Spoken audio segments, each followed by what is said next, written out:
Bonjour à tous, plaisir de vous retrouver aujourd'hui en compagnie de Guillaume Durdilly du domaine des Grands Rouvres. Déjà, Grand Rouvre, qu'est-ce que ça signifie? Le rouvre, c'est une variété de chênes, c'est des chênes sinueux qui poussent doucement, qui peuvent vivre jusqu'à 300 à 400 ans. Et ils ont la particularité d'être sur la colline de Chénat. Tous les chênes sur le mont Chénat, c'est des chênes rouvres. D'où ça expliquerait le mot Chénat? Voilà, chêne, Chénat. Et dans mon domaine, c'est un domaine que j'ai repris en 2014. Et ça s'appelait comme ça depuis 200 ans. D'accord. Voilà. Donc vous venez de dire que vous avez repris en 2014. Auparavant, vous faisiez quoi? Je suis vigneron, je suis issu de la région des Pierres Dorées, dans le sud du Beaujolais, vers le Bois-d'Oing. Et dans ma famille, il y a 10 générations qu'on est producteurs de père en fils.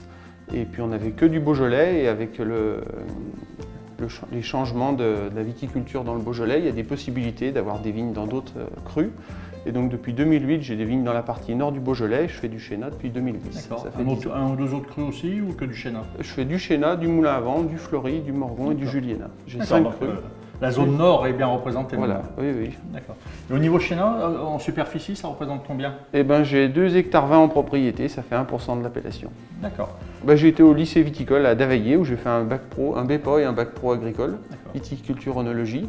Et après, la dernière année de mon bac pro, j'ai un voisin qui est décédé, donc mon père a loué les vignes pour une année, puis après je me suis installé pendant 9 ans à Sainte-Paul, dans les coteaux des Pierres Dorées. D'accord, d'accord. Donc ça a été une mise tout de suite. Oui, à 18 ans, j'ai fait ma première récolte. Bravo, super, super, super. On a une culture traditionnelle, on observe la nature et depuis 2 ans, on a HVE3. D'accord. Nous, c'était ce qui nous convenait le mieux par rapport à ce qu'on faisait, à l'étude de nos vignes et de la différente implantation.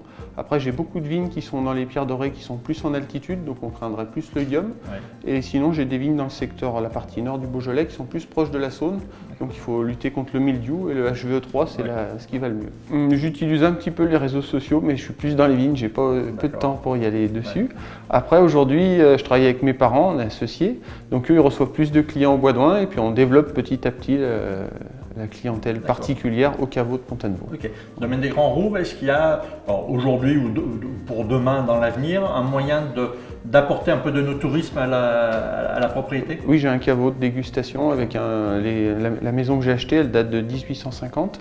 C'était des marchands de vin et il y a un musée de la viticulture et de la vigne qui est à l'intérieur, un petit caveau quoi. Ah ouais. Voilà, donc il y a de l'œnotourisme. Super. À bientôt de nous retrouver autour d'un excellent verre de Chénat avec un vigneron dynamique de ce cru d'exception.